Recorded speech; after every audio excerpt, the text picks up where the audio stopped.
Invited me to this Vigier symposium through a series of emails we have shared over the last few months. He must have thought my work was worth coming here to present. I also would like to thank him for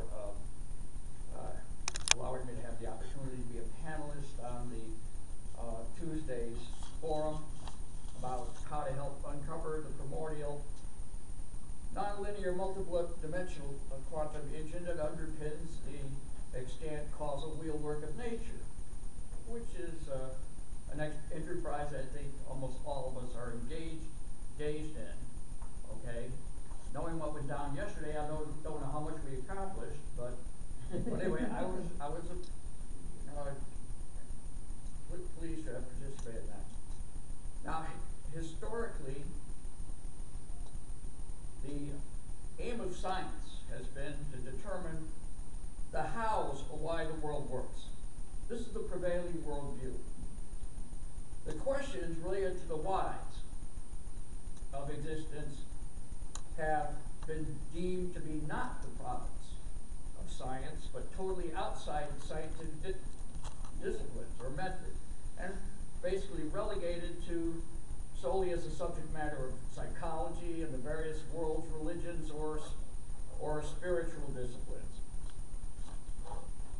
Hopefully, the upshot of this conference will be to conflate this artificial imposed divide with the ultimate realization that the current paradigms indeed need to be changed, not only in terms of the specific theories of how the world works, but also in terms of the way in which scientific discovery is currently practiced. And I know this is a subject near and dear to Charles Lucas's heart. He's not here this morning. Oh, yes? Okay. In this regard, I come to this conference, primarily as a student in these matters, to learn, as I share with all of you, all your ideas, and help forge the development of a more expansive understanding of reality. And it's in this spirit that I'd like to share with you the results of my research. In this regard, I also would like to emphasize that none of the information I'm about to share with you is original work. Okay? Much of the instead, having culled and distilled much of the best of this research by others, I'm acting kind of like a messenger in this capacity to make more technically astute individuals such as yourselves aware of the unsung merits of this particular theory and how it, along with other paradigms like the zero totality model, can be implemented in helping to explain some of the mysteries and anomalies currently extant in physics. And in this regard, I feel I have to issue somewhat of a disclaimer. I in no way do I consider myself an expert in this subject. So if my presentation is lacking in knowledgeability and may appear incomplete or sketchy, please remember, I'm only a messenger. This particular theory has been around for a long time, but for some reason hasn't been accepted by mainstream physics. I speak of the 1941 Stuckelberg manifestly covariant off-mass shell model of physical interaction. However, since the follow-up refinement work by Horowitz, Piron, and others dating from the 1970s, there have been developed compelling reasons that could raise the respectability of this particular theory in the eyes of mainstream science, and I hope to show you some of those reasons. First, what is meant by off-mass shell dynamics, for those who aren't familiar with this subject? Let's compare the standard on-mass shell signature from that of the off-mass shell variety. As we can see here, the basic difference lies in the kinematical equation describing the interaction of particles, showing that in the conventional theory to the right,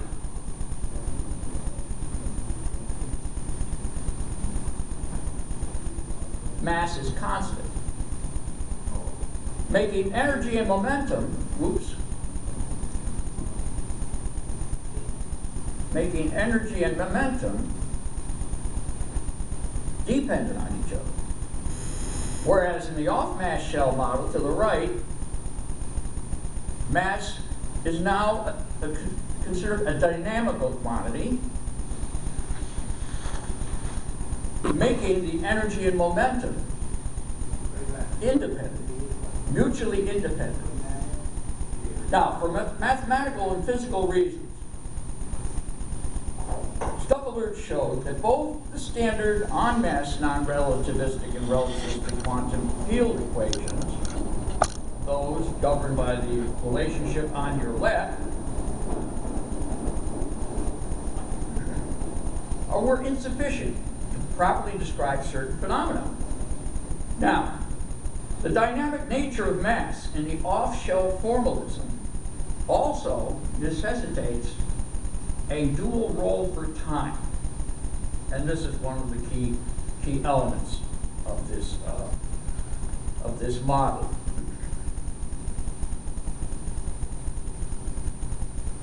Time in the on-shell model, to your left, of quantum mechanics, is usually viewed as a scalar parameter describing the evolution of the wave function. As such, for physical and mathematical reasons, time in the on-shell formalism can't be assigned observable status and can't be associated with an operator, unlike position and momentum. However, in the off-mass shell theory, where mass is viewed as a dynamical variable, the one information on the left from the previous side, time can now be elevated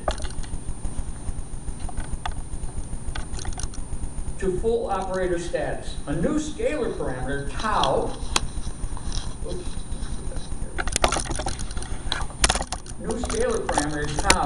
describes the evolution of the wave function and is an invariant global universal time which has causal meaning.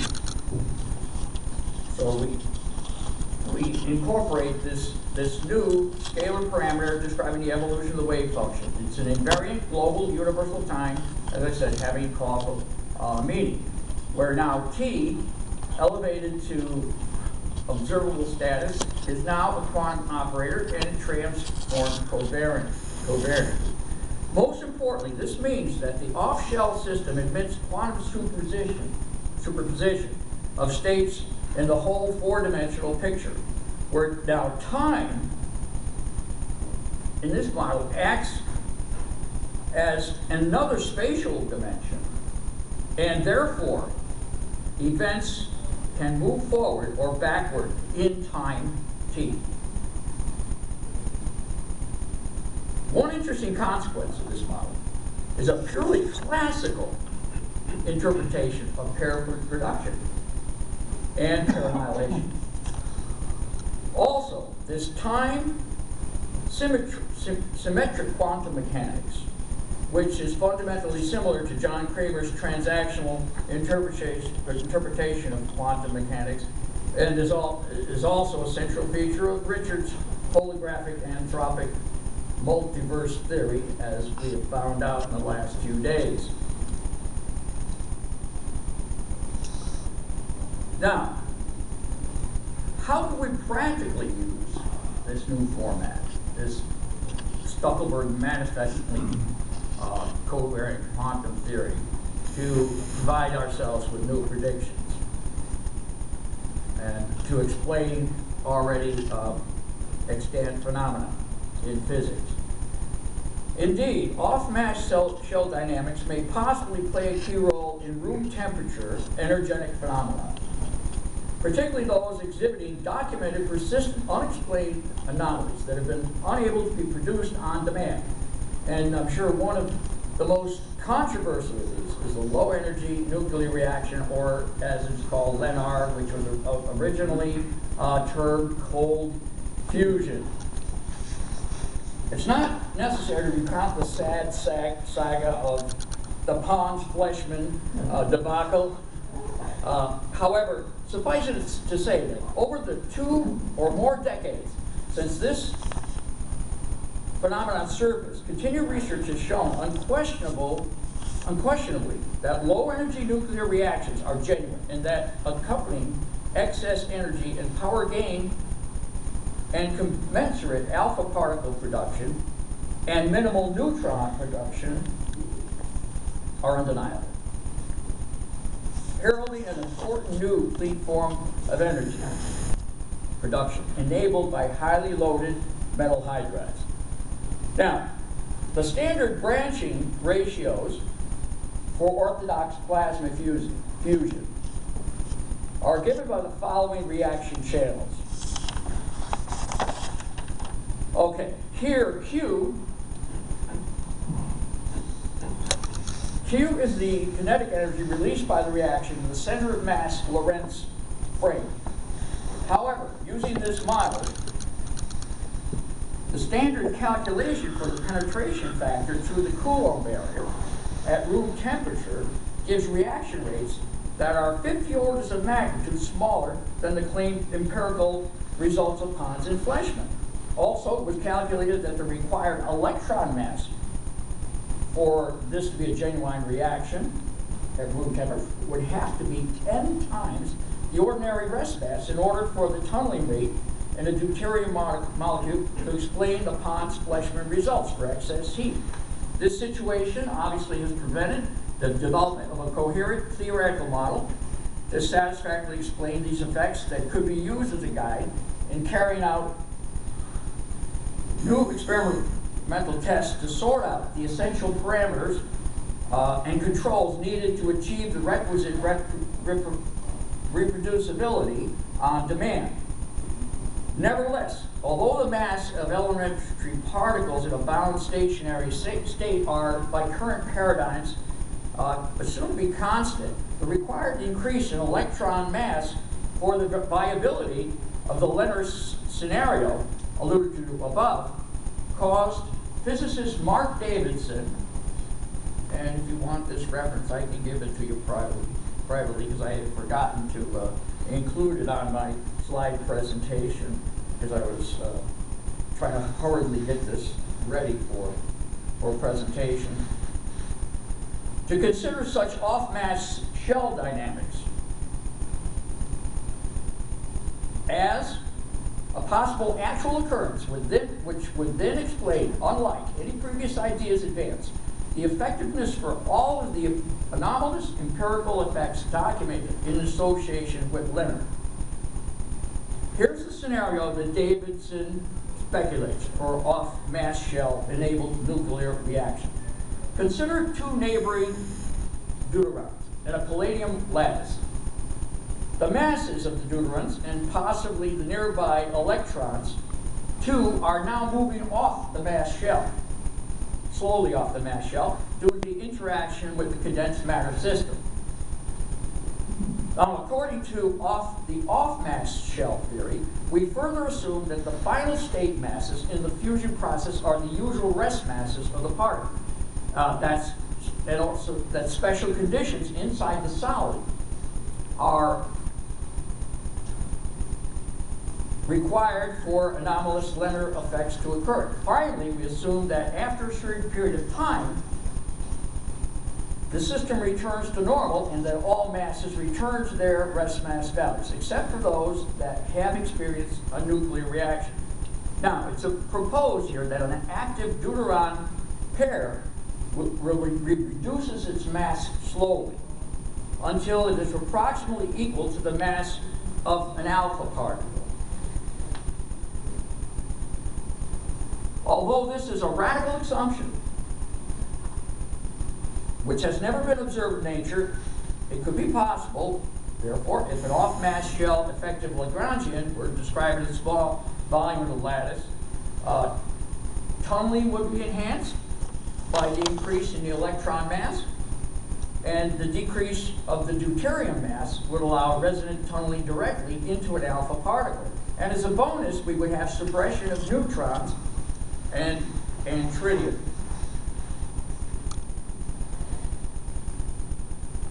Therefore, off-mass shell-enabled fusion depends on two tuning parameters: the mean deuteron mass and the mean electron mass.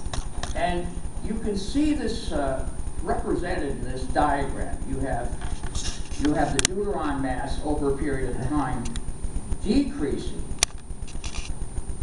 and the electron mass over time increasing until there's a resonance at this point here, where you would have the transformation into an alpha particle. Notice how the channel for the reactions of neutrons drops off. The probability for that possibility drops off, as well as tritium, well before we reach resonance.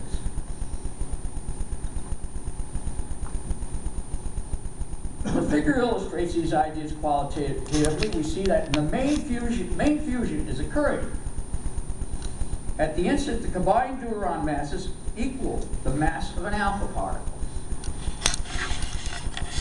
But this is not when most of the heat will be added to the solid, because the Q value that we showed earlier for fusion is essentially zero then, since the masses of the two deuterons sum to very nearly the mass of an alpha particle at resonance.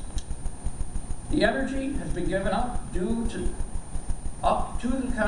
condensed matter prior to fusion due to the continuously varying masses, and transients continue until all masses return to their on-shell values.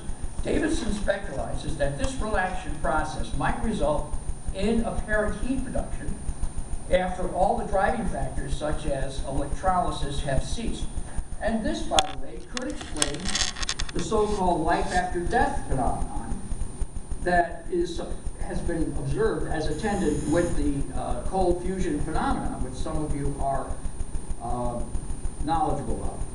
Now, assuming this theory is correct, then we can make a very simple experimental prediction that is testable.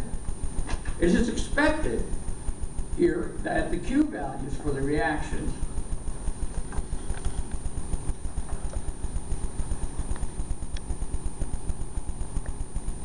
in A, B, and C will be observed to decrease with time as the loading factor, and that is the ratio of the deuterium to the palladium, increases in systems that exhibit excess heat production.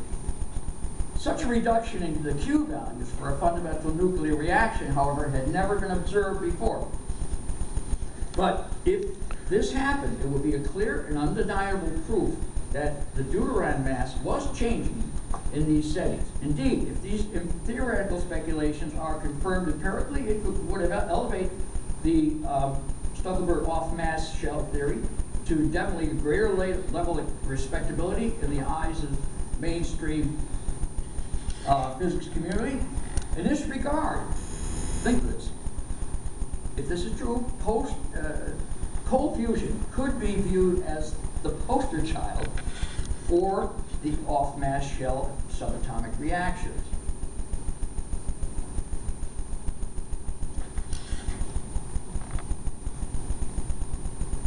Even more potential paradigm-shifting revolutions might be in the offing using the Stuckelberg modification of the standard Schrödinger equation. In particular, there possibly might arise new physics regarding the prediction of possible repulsive gravitational behavior within a black hole. Again, something that is would be unprecedented.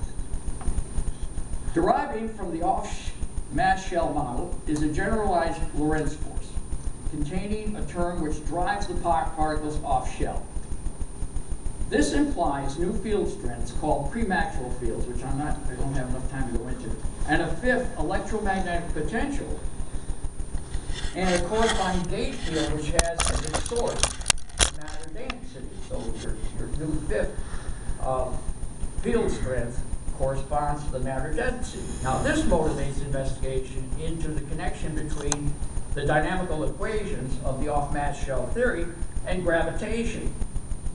Here, we find in the off-mass shell theory, the Hamiltonian dynamics of three-dimensional space is replaced by the four-dimensional Minkowski space, leading to a five-dimensional wave equations for the associated gauge functions. And that's due to the twofold nature of time that we've just talked about a couple of slides ago. And the extra degree of freedom introduced into the system alluded to above. Now, employing the metric tensor in kinematical terms of the Stuckelberg-Schrödinger equation, it turns out that one can obtain classical general relativity in an Eichenal approximation. Now, for those who are not familiar with it, an Eichenal equation is a nonlinear equation since it is represented by sums of squares of first order differentials. Now, since the Eichenal approximation lowers the dimension of the differential equations describing the fields by one,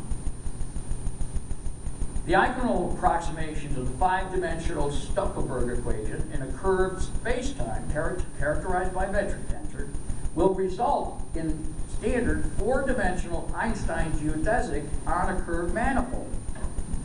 General relativity, then, might appear as an emergent phenomenon, or as an approximation to a more basic, nonlinear quantum Eichenal equation. The results of applying a quantum Eichenal format in a Schwarzschild gravitational context is most revealing, since it shows that general relativity may be incomplete and even inaccurate in connection with effects surrounding gravitational collapse. I'm about to demonstrate this to you now. We start with the Stuckelberg-Schrödinger equation, given in this form. Notice now we're taking derivative with respect to this new second time, tau, which is the continuous variable, whereas the standard time is observed quantum observable associated with an operator. In the Eichenal approximation, we assume this wave equation. Such that if we input it into our first equation, which is this one, we end up with this, this wave equation.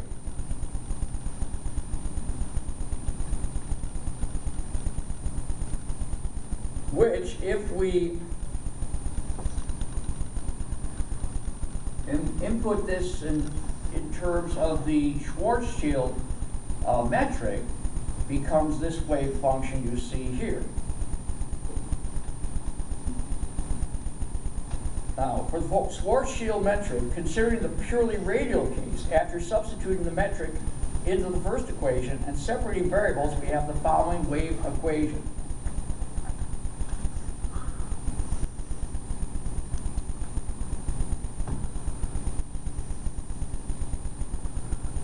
And separating variables, we have the this following wave equation. I think, yeah, one slide. Where K, or kappa, equals 2mk, where m is the capital M, has dimensions of mass squared and equals the standard mass squared on the particle's mass shell. Substituting this form into the first equation, we get for R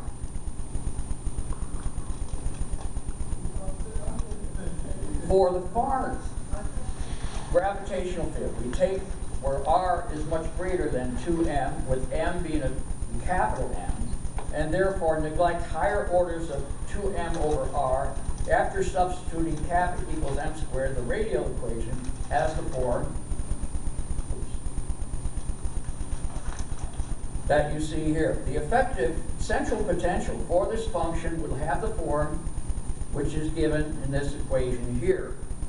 And we notice that the effective gravitational mass is altered by this small extra term. And moving back to ordinary units, the effective gravitational mass is,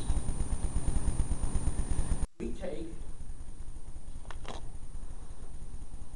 this transformation of variables. We now transform from the variable capital R to the variable B with this equation right here. And we get another Schrödinger-like equation, in the new variable dr. Expanding the potential around R approaching the event horizon, which would be at 2 times the capital M, and we're approaching from the outside. The potential in this equation would take the form that you see here, where this D now is equal to, as you can see, R minus 2M over 2M as it approaches 0. Solving the radial equation in this region, we obtain from the dominant parts, finding the expectation value now as R approaches the value at the event horizon. This is the formula for the expectation value of that variable equation R. And changing for lambda is the uncertainty in location of the particle on the R axis. We get the following. As we change variables around the horizon, now we get for the expectation value this formula. And notice how we see from this result the fact that the particle is very strongly captured by the horizon, by your event horizon, because the expectational value of R, as you're approaching the event horizon from the outside, is 2m, which would be its value at the horizon.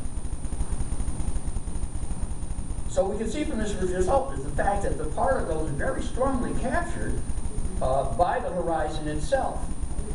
Now, the radial, taking the same potential and solving the radial equation for R approaching your event horizon value from the inside, we have this this equation for our solution for R, where we D now is the 1 minus the other D,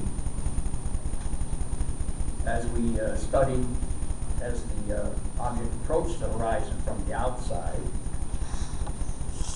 Finding the expectation value, again,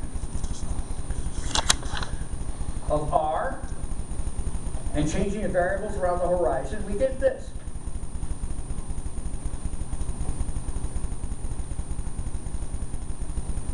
It can be seen that within a small distance from that horizon, the expectation value terms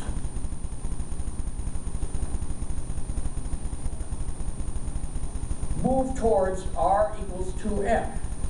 So, and the reason that the interacting particle behaves different quantum mechanically within the event horizon and around the event horizon than is expected classically through general relativity is the fact that the expectation value takes quantum interference into account. This result means that effectively a particle that is at the horizon will most probably stay at the horizon and not fall into the center. This can be more clearly seen in the three-dimensional numerical graphical solution to the potential equation. As you can see, your probability density function for the object appearing, the amplitude decays as you approach the center of the black hole. And most likely the particle will appear very close to the event horizon. This shows the evolution of the wave function in the interior region of the black hole, as I said,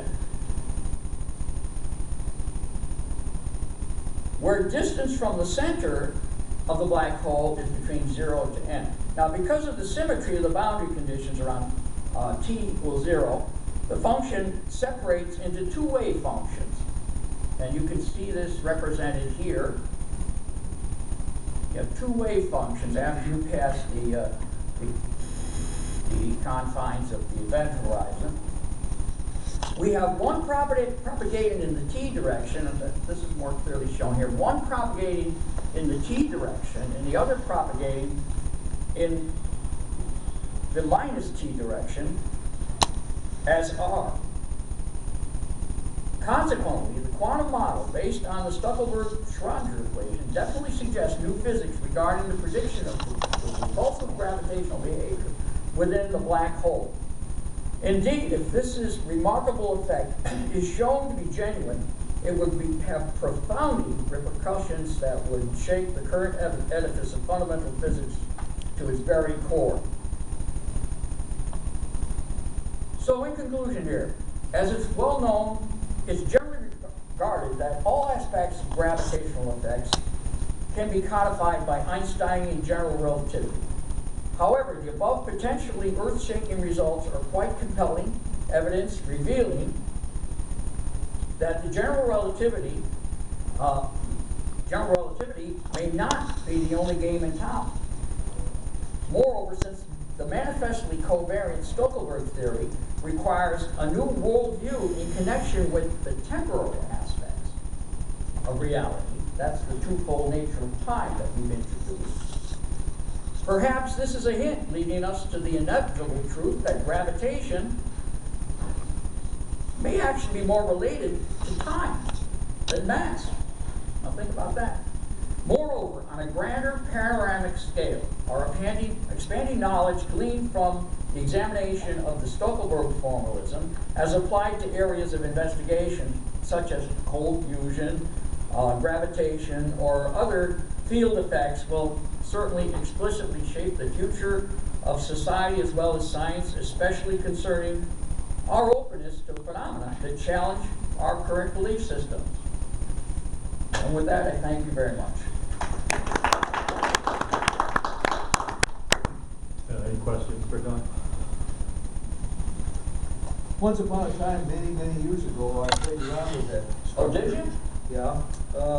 Before I read Stuckelberg, who is a character of fundamental interest. Oh, yes. He's in the iconoclast to the highest degree. Yeah. Yes. Anyway, at the time, what bugged me was the difference in the meaning between he and tau. It looked to me like tau was the conjugate of the Hamiltonian together that it has in standard quantum mechanics, and that's transferred to the tau.